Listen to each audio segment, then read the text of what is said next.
Hello, hello, my name is Payton and you're watching Couch 44 and my pronouns are she, they. Today I have the privilege of chatting with one of the founders of the Adelaide-based social enterprise TABOO. Would you like to introduce yourself? Of course, my name's Eloise. I am the co-founder of TABOO Sanitary products and my pronouns are she, her. Amazing. So I read that you and Isabel attended a Bond University leadership conference together in 2016. Did you know before brainstorming products that you just wanted to start a social enterprise? Yeah, so that conference Izzy and I went to as leaders at our school, and that's when we were introduced to the idea of social enterprises. And Daniel Flynn was the speaker, the keynote speaker of the conference, and he introduced us to social enterprises and I guess the model of selling a product that people buy and then using the profits that those sales make for a better cause. And for them it was improving access of water for people who struggle to access water. And yeah, we just fell in love with the idea that you can have a brand or a product that is in the market already, but then kind of reshape the structure of it so that people can, have better access to products and resources they need. Yeah, awesome.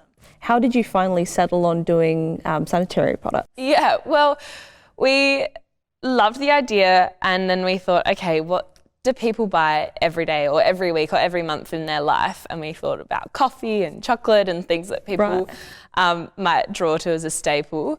And then we came to menstrual health products and pads and tampons and we thought, my goodness, half the population buy these products every month. That's a lot of money and that's a lot of product. And it's also a product that is not going to kind of be replaced by technology forever. It's reproducing, we'll need these products. And so we thought, my goodness, that's a huge market. And we also thought, man, for people who can't afford to access these products, what do? Because they're not cheap, especially if you are struggling for money already. Yeah. And we thought, that's when we kind of thought, wow, what does menstrual health care look like on a global level and in a national level, and how do people access this product if they can't afford to? And then sadly we learnt that so many people around the world will drop out of school as soon as they get their first period because they can't afford to buy product. Then they know they can't miss out on a week's worth of school every month. So they just drop out and often get married really young and have babies really young. And likewise, people will use different kind of methods of menstrual health. So they'll use like mattress rippings or old sponges, really unsanitary kind of replacements of something really sanitary like a pad. And that can lead to really heavy infections and kind of infertility and really complicated menstrual health illnesses and diseases. So we were just heartbroken, to put it simply, about the fact that so many people don't have access to that product. And we thought it was kind of crazy that people profit off of selling this product and then people also suffer extreme measures without it. So we thought, let's bridge that gap and use that profit for this. Awesome. And I was going to ask, like, the name TABOO obviously is pretty straightforward, says a lot about the company ethos. Like, what do you see about menstrual culture in Australia, but also comparatively around the world? Yeah, it's quite different. And in 2018, myself, Izzy, and my boyfriend Sam, we went to Kenya and India to research menstrual health care and see what it was like in different parts of the world. And it was so drastically different depending on where we were. So Kenya was very welcoming of third-party people stepping in to provide menstrual health care education and product. India, we found, was really it was so stigmatized still that there wasn't much of an invitation for third parties to come in and provide product or education. And in Australia, I find that the education's quite celebrated, at least in an education system perspective. Everyone's expected to be taught menstrual health care or period care when you're in school, like year 7, year 8. I'm not sure how good it is across the board. That's the question. Yeah. But it's problematic in Australia if you don't know what's going on. And that's kind of an expectation that I've found exists. There's still definitely a stigma about it. Yeah. Women definitely, and people who menstruate, feel a lot of shame about the topic still. Yeah. And the subtle, like, hey, do you have a spare tampon is still whispered. Can't just say it. Yeah. Yeah. If you go shopping for product, it's put in the bottom of, like, underneath all the chips and everything. So there's still a stigma, but thankfully it's not as problematic as some other, I guess, cultures and places we've witnessed. Do you think that a future with totally free and accessible sanitary products is possible? I really hope so. Yeah. I absolutely agree. It's a human right to have access to this product because it, breaks. It's dignifying. You don't have to be bleeding onto your clothes and in public. You can continue with your days and your jobs and your lives and education. So I really hope and believe that there will be a greater access at least. Yeah. Like, globally free product is a big goal, but we'll see. Yeah. We're definitely walking in the right steps in direction. I suppose like the eradication of the tampon tax was, proof like huge. Things can be changed. Absolutely. Yeah. And Scotland and Victoria are both kind of hitting goals in terms of access to free menstrual health products. Yeah. So there are definitely some countries leading the way. Yeah. So you're doing international relations and business, and Isabel's doing medicine. Yes. Did TABOO impact your choices of study? Yeah. Absolutely. Isabel's always wanted to be a doctor, and thankfully she's able to fulfill that dream. She's loving it. And I think her passion for people was very much intertwined into the starting of TABOO and why it was an important thing to address. Myself, when we graduated high school, I wasn't really sure which direction I'd take, and we spent the first year out of high school solidifying a lot of the foundational parts of TABOO and who we were and what we were going to do. And after that year, I thought, my goodness, this is my dream job. I'm really excited about this. Yes. And what should I study that can kind of help me along this journey? Because you can learn everything on the job. I'm a huge believer in that, but I really wanted to study as well. Yeah. And it's been really, really, really helpful. International relations has given me a lot of kind of insight into the world, and business is really practical. Yeah. It's been great. Yeah. It's fantastic. Amazing. Yeah.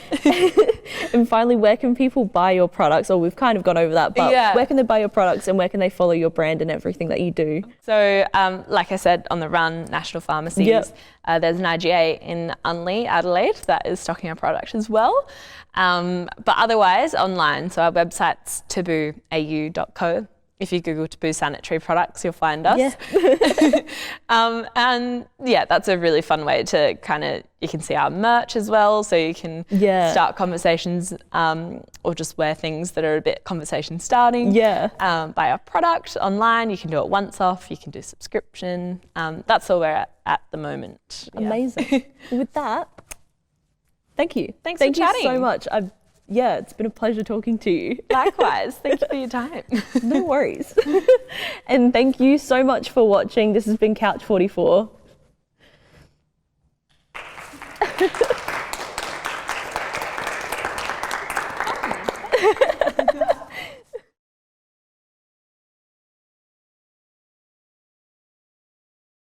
Hello, hello, hello. My name is Payton. You are watching Couch 44. My pronouns are she, they. And today I'm speaking with a very talented human of many hats. Hello. Hi. Would you like to introduce yourself? I'm Jemah. My pronouns are she, her. And I'm really excited to be here. Nice. Excited to have you. So would you like to tell us a little bit about all the things that you do? Okay, I think the saying is a jack of all trades, a master of none. So I kind of do a few different things, but very sporadically. So I would just say I'm a freelance creative.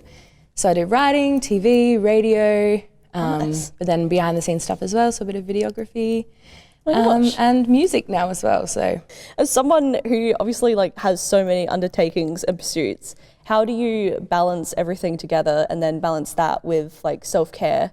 it's definitely not easy. I obviously rely on social media quite a bit to build my platform and to connect with my community and build that network as well.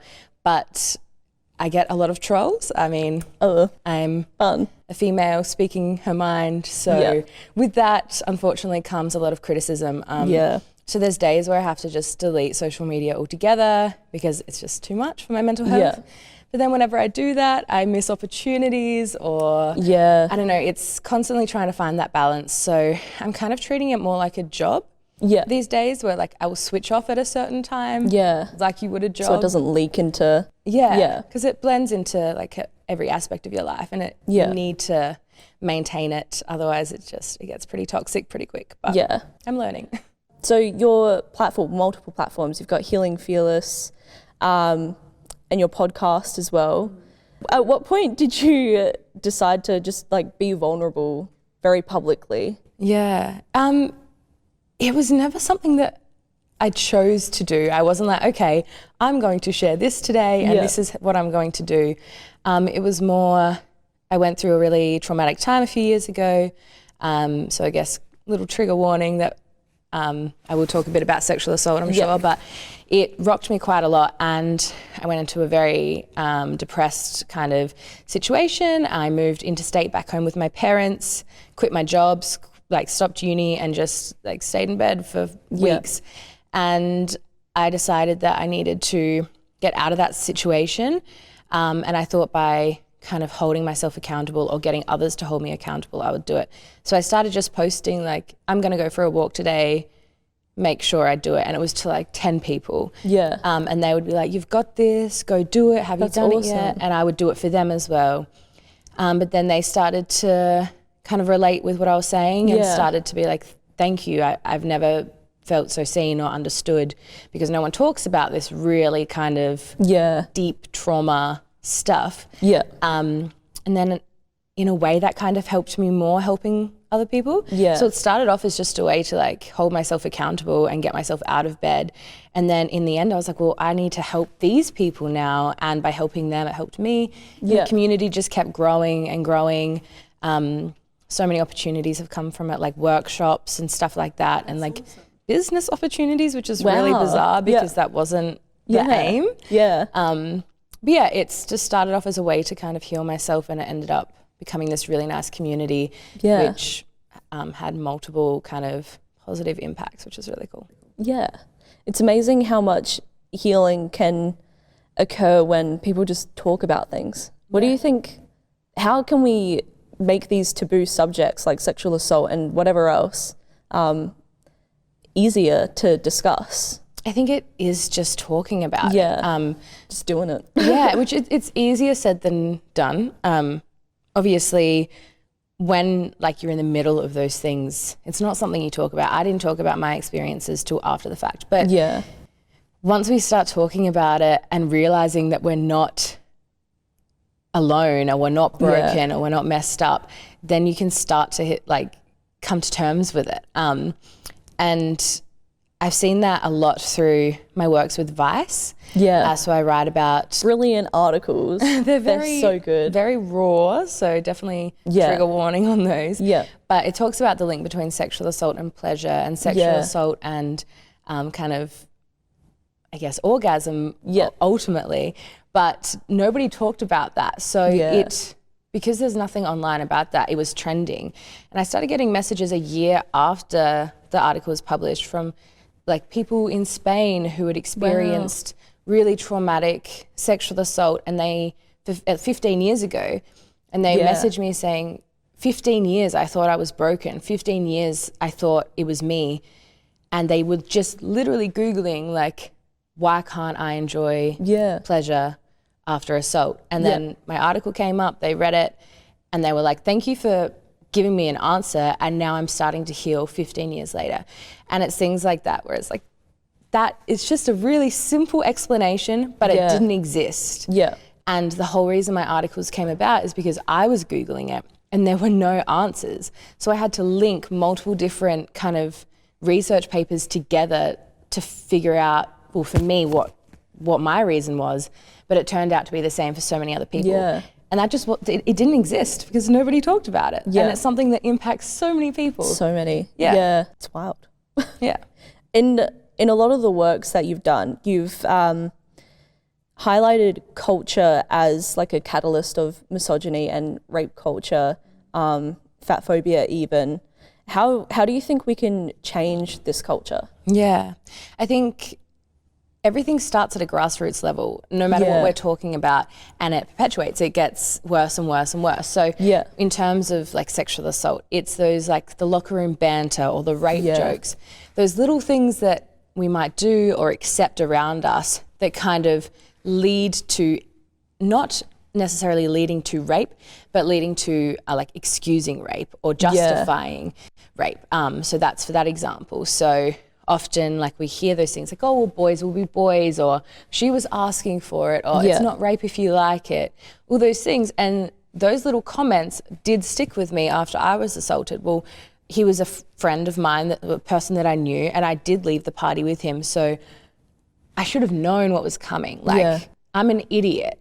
Obviously, that's what he wanted. Boys will be boys. Like, I was asking for it. It's like internalized. Yeah, and it all starts at the bottom of this like kind of rape pyramid or sexual assault pyramid, and that kind of structure can be used for a lot of different things, but it's that culture, and that can lead to serious stuff. So we've got to look at what we're accepting and tolerating around us. It's not just whether we're doing it or not, it's what we're accepting. It's like calling out your mates, like, hey, we're not joking about rape, that's just not funny. Yeah. By doing that, we can start to see a bit of a difference in the way, I guess, victims kind of place themselves in the scenario. Yeah. So they might go straight away, that wasn't okay, instead of tolerating what happens to them. Been so great to talk to you. We have to wrap it up. Unfortunately, I could talk for hours. Thank you so much for being here, and thank you so much for watching. This has been Couch 44 with Jemah Finn. Please check her out on socials. Yeah. Where can people follow you? Just at Jemah_Finn, but Jemah is Jemah. Spell it right. Parents were hippies. Brilliant. Thank you so much. See you later. Thank you. That was awesome. I told you I'd talk too much. Oh, that's like good. So good.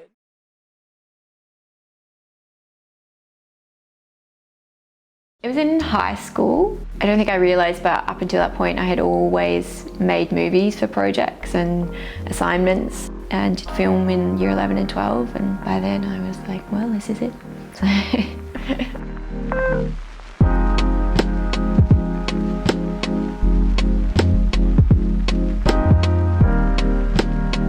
Throughout uni I did all the crew roles. I learnt on camera. I thought I wanted to do that for a while. And then I also wanted to do editing, and then I realised I wanted to do it all, so that's why I direct. I'm influenced by directors with a really strong visual style. In high school I was very into Tarantino, obviously, because he's like the gateway drug for filmmakers. Wes Anderson as well, because he has such a beautiful visual style, and it's right up my alley. Michel Gondry's work, because he's able to pair that really unique visual style and the kind of lo-fi practical style that I'm really attracted to with a real emotional core. I tend to think about an idea for ages before I actually write the script. I'll just be walking or sitting and I'll have like a tiny seed of an idea or like an image or a situation. It just sparks something, and then I dig into it and read about things around it, or just keep thinking about it, write little bits and pieces or little bits of poetry or things like that, and it just builds from there. Once I write the script, I kind of know the whole idea. To actually make it, I guess I get funding. Go for funding, and then go into production. Everything All at Once is a drama sci-fi, a short film, and it follows Billy, who's a teenager who loves to feel everything, and she has rejected the use of electrophobes, which are like emotion moderating devices. All her peers use them, and she comes back from being away and finds out that a bushfire is sort of encroaching on her town, and the more she has to sort of hear about it, and it's on all the news reports, the more she's sort of pushed to use the electrophobes. The idea of the film is exploring the idea of climate anxiety in young people and how we deal with it, and often the way we deal with it is through ironic humour and that kind of nihilistic humour, memes basically, like meme culture, and just trying to get the audience to empathise with that and understand that the anxiety is real. The ultimate dream is to be able to make feature drama films and just be comfortable, like and know that I can make my next film and not have to fight like for every single film, I think. So I think it's important to surround yourself with a really good support network of other filmmakers, and to also be open to receiving critical feedback and taking on board without letting your ego get in the way.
Hi, welcome to Couch 44. My name is Paige and today I'm delighted to be joined by music producer Uomo. Tell us a little bit about yourself and how you got into music.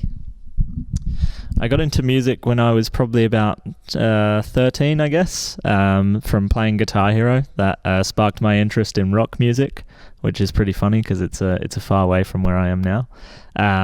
Started teaching myself a bit of guitar, did some lessons, taught myself some piano, enough to start producing, and then got into the electronic side of things. So I've studied here and there, and yeah, this is what I do now. So tell us a little bit about your music and who are your greatest influences? So I listen to quite a wide range of things, and I try and incorporate that into what I do. I mean, I guess it's mostly house, but I try not to categorize it too much. And I've got a lot of influences in indie and house music, like Two Door Cinema Club and Totally Enormous Extinct Dinosaurs and, I don't know, Elderbrook. Then, you know, there's classics that I love, like Guns N' Roses and stuff, so I try to keep my horizons open in that sense. So your stage name Uomo, tell us a little bit how you came up with that. So I was doing a project for a while called Electro when I was younger, and I wanted to rebrand and look at something else. And I was looking at kind of names like Boy Wonder and all this kind of thing, and then I don't know, I was getting stuck with like a few, and I didn't really know what I liked, so I ended up just Google translating boy into Italian, obviously having an Italian background, and the word for man came up, which was Uomo, and I thought it aesthetically looked really good, and I think it was pretty telling that it was supposed to be looking for boy words, but I ended up going with man, and it was kind of the second project. It was kind of like my adult project, so I don't know, it seemed like it just kind of clicked from there. So you just played a song for us, Think You Know. Tell us a little bit about that. Yeah, so I produced this song quite a while ago now, and I've been sitting on it for ages and wasn't sure if I was ever going to release it, but it will be coming out in a few months, hopefully. And I got a lot of good feedback when I played it live, so yeah, I guess this year my goal is just to keep releasing more music than what I have done in the past, and just kind of keep up a high pace and a high standard. So yeah, Think You Know is just one that kind of came together really quickly, and the lyrics just kind of flowed out, and it all just kind of came together really well, and it's quite simple, which I feel like I have a habit of overcomplicating my music. So yeah, I think I'm pretty excited about this one. So is there anything you're working on now that you can tell us a little bit about, or have you just been focusing on this one song? Yeah, I mean, if you were to look at my computer, there's probably a fair few files on there that are ready to go. It's just a matter of getting them mastered and, you know, setting up the release for them, which is all the kind of backloggy stuff that you don't really pay attention to in music, which isn't as exciting as actually making the music and playing it live. So yeah, there's a lot of stuff that I'll hopefully be releasing this year, and also my other project, China Roses, that I do with the vocalist Jess. Yeah, trying to work on that as well. So finger in a lot of pots at the moment, I guess. Yeah. So what is it you love about making music that made you want to pursue it as a career? That is a tough question. I think, I don't know, I think I've just been attracted to it for a very long time, and the freedom that it brings. And I don't know, I've always struggled to pick career paths, as it were, outside of music. And it's come to the realization that I probably would prefer to have just a standard job and make not that much money, but be able to do music for the rest of my life, than work like a dog to try and make a lot of money and not enjoy anything. So I find a lot of comfort in music in that way. So yeah, I think that answers your question. So where do you see yourself being in the next 5 or 10 years or so? These are tough questions now. You started easy on me, and now you're putting me under pressure. In 5 to 10 years, I mean, hopefully still doing what I'm doing. I try not to set myself too many goals with music, because I don't want to be, you know, disheartened if I don't reach them. Like, my main objective is to just keep making music, because that's where I find the most enjoyment. And, you know, if I'm playing bigger shows in 5 to 10 years, or if I'm, releasing music with labels or whatever I might be doing, like that's just added bonus on top, I guess. So where can people find out more about you and your music? So on most of the socials, I guess, Facebook, Twitter, Instagram, I'm Uomo, Uomo .musica, music with an A, just to keep the Italian language consistent through there. And then, Spotify, any streaming service, Apple Music, all of that, Uomo, Uomo. I'm on all that type of stuff, I guess. Well, thank you for joining us today. It's been a pleasure to have you on to talk about your music and to listen to your performance. Thank you for joining us today, and be sure to tune in for the future for more great artists.